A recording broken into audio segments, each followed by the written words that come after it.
Let's talk about Verizon Communications.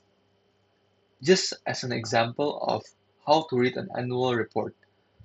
So, what does Verizon Communications do? They are a telecommunications company, technology, information, and streaming services to consumers, businesses, and government entities. And they are the number one leading telecommunications providers in the US. And they have some competitors, AT&T, T-Mobile, and Comcast Corporation. But they are the leading telecommunications provider. And in Verizon's communication or in an annual report, the most important aspect of the annual report is the financial statement. So let's look at the income statement. From here, we can quickly see that the revenues increased from 153,000 to 154,000. The expenses decreased from 111,000 to 106,000, and the net income or the profits increased from 12,000 to 17,000, which means that the company is doing well in 2024. And going back to AI Reports Insight, this is a website that I use to assist in reading an annual report. Since an annual report is 160 pages, after reading hundreds of annual reports, I think that some of them is some of the details in the annual report is not too important. Anyways, the revenue of Verizon Communication increased by 0.6% from 2023 to 2024. The net profit increased by almost 50%, and the profit margin increased by 13.3%, as seen from the income statement. And let's go back to the top and look at the business aspect. So, what is the company focusing on? They are focusing on the enhancing its network capabilities and expanding its service offerings. So, they are particularly in 5G technology, they are the leaders of this technology.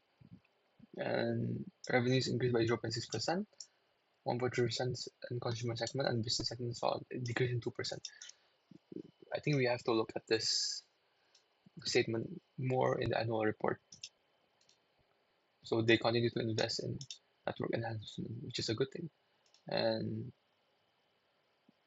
company culture is really important as well for a corporate annual report, as you can see how the business operates. Anyways, the key dates of financial changes: revenue increased by 804 million, expenses decreased, net income increased, and EBITDA increased. So looking at this, it's a good sign that Verizon Communication is heading towards. The green shows that it's a good thing.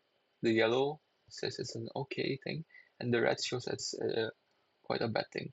And what does this actually mean? So the current ratio means the ability to pay short-term obligations, 0.63, which is a bad thing. Return on assets, asset efficiency in generating profit. So they are not as efficient in generating profit. And we have the operating margin, the efficiency of core business operations, and it's a good thing that it's 20%.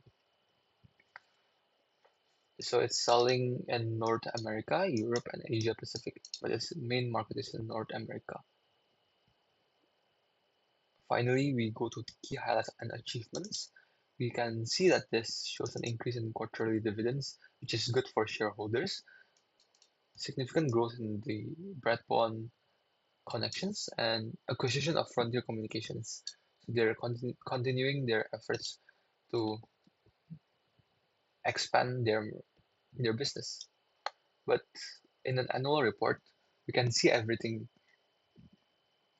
as well. The website that I showed you just now just shows the brief summary. So this is the business aspect of Verizon Communication.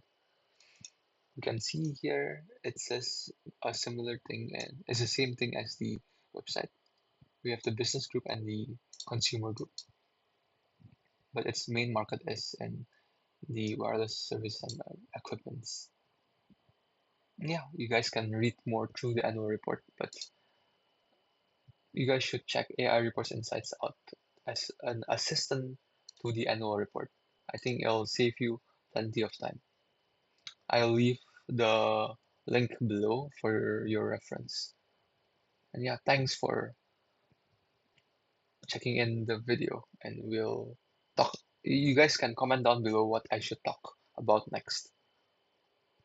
Thank you for watching, and don't forget to like and subscribe the video.